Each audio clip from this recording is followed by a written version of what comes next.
ನಮಸ್ಕಾರ. ನಾವು ಕೋಲಾರ ಜಿಲ್ಲಾ ಜನಪರ ವೇದಿಕೆಯಿಂದ ಇವತ್ತೇನಾಗಿದೆ, ನಮ್ಮ ಬೆಸ್ಕಾಂ ಇಲಾಖೆಯಲ್ಲಿ ಚಿಕ್ಕಬಳ್ಳಾಪುರದಲ್ಲಿ ಒಬ್ಬರು ಪವರ್ ಮ್ಯಾನ್ ಇದ್ದಾರೆ. ಅವ್ರ ಹೆಸರು ಗೋವರ್ಧನ್ ಸಾಗರ್ ಅಂತ. ಗೋವರ್ಧನ್ ಸಾಗರ್ ಅವರು ಮಂಚೇನಹಳ್ಳಿ ಸಬ್ ಡಿವಿಷನಲ್ಲಿ ಕ್ಲರ್ಕ್ ಆಗಿ ಸುಮಾರು 20 ವರ್ಷದಿಂದ ಕೆಲಸ ಮಾಡ್ತಾಯಿರ್ತಾರೆ. ಒಂದು 5-6 ವರ್ಷ ಕೆಲಸ ಮಾಡಿದ್ದಾರೆ ಅವರು ಕ್ಲರ್ಕ್ ಆಗಿ. 2006 ಅವ್ರು ಏನು ಮಾಡ್ತಾರೆ, ಒಂದು ಅಟೆಂಡೆನ್ಸ್ನ ತಂದು ಪವರ್ ಗ್ರೇಡ್ಗೆ ಪವರ್ ಮ್ಯಾನ್ ಆಗಿ ಆ್ಯಡ್ ಮಾಡ್ಕೋತಾರೆ. ಅವರು ಯಾವುದೇ ರೀತಿ ಕಂಬ ಹತ್ತುವಂಥ ಅವಕಾಶವೂ ಇಲ್ಲ, ಅವ್ರ ಕಂಬ ಹತ್ತೋದೂ ಇಲ್ಲ. ವಂಶೋದಯ ಆಸ್ಪತ್ರೆಯಲ್ಲಿ 24x7 ಎಮರ್ಜೆನ್ಸಿ ಕೇರ್ ಲಭ್ಯವಿದೆ. ಆಘಾತ, ಹೃದಯಾಘಾತ ಅಥವಾ ಪಾರ್ಶ್ವವಾಯು ಆಗಿರಲಿ, ತುರ್ತು ತಜ್ಞರ ತಂಡವು ಅತ್ಯಾಧುನಿಕ ಉಪಕರಣಗಳೊಂದಿಗೆ ಅಗತ್ಯವಿರುವಾಗ ತ್ವರಿತ, ಪರಿಣಾಮಕಾರಿ ಮತ್ತು ಪರಿಣಿತ ಚಿಕಿತ್ಸೆಯನ್ನ ನೀಡುತ್ತಾರೆ. ಹೆಚ್ಚಿನ ಮಾಹಿತಿಗಾಗಿ ಸಂಪರ್ಕಿಸಿ 7270 ಅಥವಾ 9141066685. ಒಬ್ಬ ಪ್ರಾಮಾಣಿಕ ವ್ಯಕ್ತಿಗೆ ಸಿಗಬೇಕಾಗಿರೋಂಥ ಕೆಲಸನ ಕಾನೂನು ಬಾಹಿರವಾಗಿ ಪಡ್ಕೊಂಡು ಇವತ್ತು ದುರಹಂಕಾರದಿಂದ ಮೆರಿತಾ ಇದ್ದಾರೆ ಅವರು.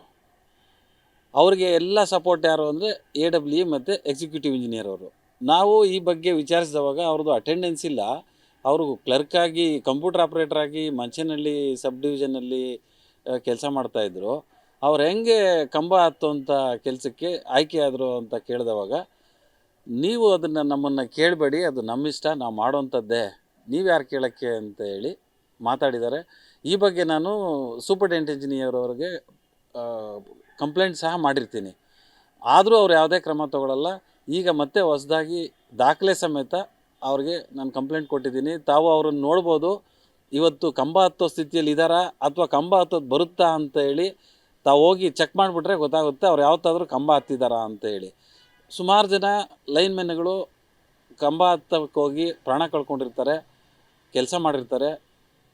ಅವ್ರಿಗೆ ಸಿಗಬೇಕಾದಂಥ, ಪ್ರಾಮಾಣಿಕವಾಗಿ ಸಿಗಬೇಕಾದಂಥ ಒಬ್ಬ ಕಂಬ ಹತ್ತುವಂಥ ಪವರ್ ಮ್ಯಾನ್ಗೆ ಅವ್ರ ಕೆಲಸನ ಇವ್ರು ಕಿತ್ಕೊಂಡು ಎಂಜಾಯ್ ಮಾಡ್ತಾಯಿದ್ದಾರೆ.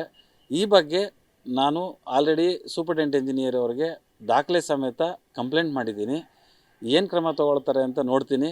ಒಂದು ವೇಳೆ ಇವರು ಯಾವುದೇ ಕ್ರಮ ತೊಗೊಳ್ಳಿಲ್ಲ ಅಂತ ಅಂದರೆ ಇವರನ್ನು ಲೋಕಾಯುಕ್ತ ಮತ್ತು ಹೈಕೋರ್ಟ್ ಗಮನಕ್ಕೆ ತಂದು KCSR ನಿಯಮಗಳ ಪ್ರಕಾರ ಇವರೆಲ್ಲ ಏನೇನೆಲ್ಲ ಮಾಡಿದ್ದಾರೆ ಅದನ್ನೆಲ್ಲನೂ ನಾನು ಬಯಲಿಗೆ ಎಳೆದು ಕಾನೂನು ಕ್ರಮ ಕೈಗೊಂಡು ನ್ಯಾಯ ಸಿಗೋ ಥರ ನಾವು ಮಾಡ್ತಾಯಿದ್ದೀವಿ ಸರ್. ಕಾಂಟ್ರಾಕ್ಟಲ್ಲಿ ಸಿಸ್ಟಮ್ ಆಪ್ರೇಟ್ರಾಗಿ ಕೆಲಸ ಮಾಡ್ತಾಯಿದ್ರು.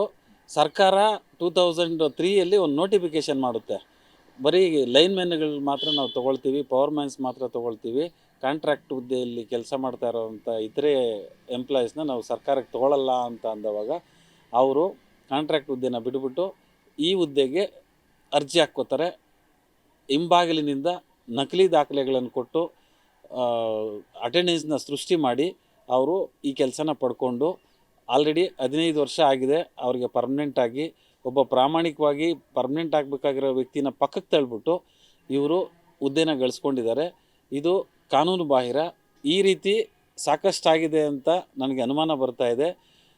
ಪ್ರಾಮಾಣಿಕವಾಗಿ ಯಾರಾದರೂ ಕೆಲಸ ಮಾಡಿರೋರು 92, 93 ಕೆಲಸ ಮಾಡಿ ಕೆಲಸ ಸಿಗದೆ ಇರೋಂಥವ್ರನ್ನ ಹುಡುಕಿ ಯಾರು ಇಲ್ಲಿಗೆಲ್ಲ ಬಂದು ಸೇರ್ಕೊಂಡಿದ್ದಾರೆ ಅವ್ರನ್ನ ಕಿತ್ತಾಕಿ ಅವ್ರಿಗೆ ನ್ಯಾಯ ಕೊಡಿಸ್ಬೇಕು ಅನ್ನೋದು ನಮ್ಮ ಒತ್ತಾಯ ಸರ್. ಆಮೇಲೆ ಇನ್ನೂ ಒಂದೇನು ಅಂತಂದರೆ, ಬರೀ ಇವರು ಕಂಬದ ಪವರ್ ಮ್ಯಾನ್ ಅಷ್ಟೇ ಅಲ್ಲ, ಇವ್ರ ಹೆಂಡತಿ ಹೆಸರಲ್ಲಿ 2 ಓಮಿನಿ ವ್ಯಾನ್ಗಳನ್ನು ಬಿಟ್ಟಿದ್ದಾರೆ. ಆ ಓಮಿನಿ ವ್ಯಾನ್ಗಳು ಕಳೆದ ವರ್ಷಗಳಿಂದ, ಸುಮಾರು ವರ್ಷಗಳಿಂದ ಒಂದು ತಿಂಗಳಿಗೆ 100 ಕಿಲೋಮೀಟ್ರ್ ಸಹ ಓಡಲ್ಲ. ಅದಕ್ಕೆ ಪೆಟ್ರೋಲೂ ಹಾಕಲ್ಲ, ಅದಕ್ಕೆ ಡ್ರೈವರು ಸಹ ಇಲ್ಲ. ತಿಂಗಳಿಗೆ 36,000 ರೂಪಾಯಿ ಅವ್ರ ಹೆಂಡತಿ ಅಕೌಂಟಿಗೆ ಕ್ರೆಡಿಟ್ ಆಗುತ್ತೆ.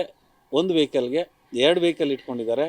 ಈ ರೀತಿ ಸ್ವಜನ ಪಕ್ಷಪಾತ ಸರ್ಕಾರದಿಂದ ಅವ್ರ ಹೆಂಡತಿ ಹೆಸರಲ್ಲಿ ವೆಹಿಕಲ್ ಹಾಕೋದಕ್ಕೆ ಬರಲ್ಲ. ಇದು ಆದರೂ ಇದನ್ನೆಲ್ಲ ಮನಗಂಡು ಅಲ್ಲಿರೋಂಥ AWE ಮತ್ತು ಎಕ್ಸಿಕ್ಯೂಟಿವ್ ಇಂಜಿನಿಯರ್ಗಳು ಶಾಮೀಲಾಗಿ ಅವ್ರ ಹತ್ರ ಕಮಿಷನ್ ಪಡ್ಕೊಂಡು ಭ್ರಷ್ಟಾಚಾರ ಮಾಡಿ ಇವರಿಗೆ ಸಹಕಾರ ಮಾಡ್ತಾಯಿದ್ದಾರೆ. ಇದನ್ನೆಲ್ಲ ನಿಲ್ಲಿಸಬೇಕು, ಸರ್ಕಾರಕ್ಕೆ ಆಗೋವಂಥ ನಷ್ಟನ ತಡಿಬೇಕು. ಹಾಗೂ ಪ್ರಾಮಾಣಿಕವಾಗಿ ಕೆಲಸ ಇಲ್ಲದೆ ಇರೋವಂಥವ್ರು ಯಾರಾದರೂ ಕಾಂಟ್ರಾಕ್ಟು ಬೇಸಿಸ್ ಮೇಲೆ ವೆಹಿಕಲ್ ಹಾಕುವಂಥವ್ರಿಗೆ ಅವ್ರಿಗೆ ಒಂದು ದಾರಿದೀಪ ಆಗಬೇಕು, ಉಳ್ಳವ್ರಿಗೆ ಎಲ್ಲ ಸಿಗಬಾರ್ದು ಅನ್ನೋದು ನಮ್ಮ ಒತ್ತಾಯ ಸರ್. ನಮ್ಮ ಹತ್ರ ಇದೆ, ನಾವು ಆಲ್ರೆಡಿ ಸೂಪರ್ಡೆಂಟ್ ಇಂಜಿನಿಯರಿಗೆ ಕೊಟ್ಟಿದ್ದೀವಿ, ತನಿಖೆ ಮಾಡಿ ಅಂತ ಹೇಳಿದ್ದೀವಿ. ಬಟ್ ಅವರು ಯಾವುದೇ ರೀತಿಯಾದ ಕ್ರಮ ತೊಗೊಳ್ತಾರೆ ಅನ್ನೋ ನಂಬಿಕೆ ನನಗಿಲ್ಲ. ಇವರು ಸೂಪರ್ಡೆಂಟ್ ಇಂಜಿನಿಯರ್ ಅವರು ಕ್ರಮ ತೊಗೊಳ್ಳಿಲ್ಲ ಅಂದ ಪಕ್ಷದಲ್ಲಿ ನಾನು ಇವರನ್ನೇ ಪಾರ್ಟಿ ಮಾಡಿ ಹೈಕೋರ್ಟ್ಗೆ ಹೋಗ್ತೀನಿ, ಮತ್ತು ಲೋಕಾಯುಕ್ತಕ್ಕೂ ಸಹ ನಮ್ಮ ವೇದಿಕೆ ಹೋಗೋದಕ್ಕೆ ಸಿದ್ಧ ಆಗಿದೆ ಸರ್.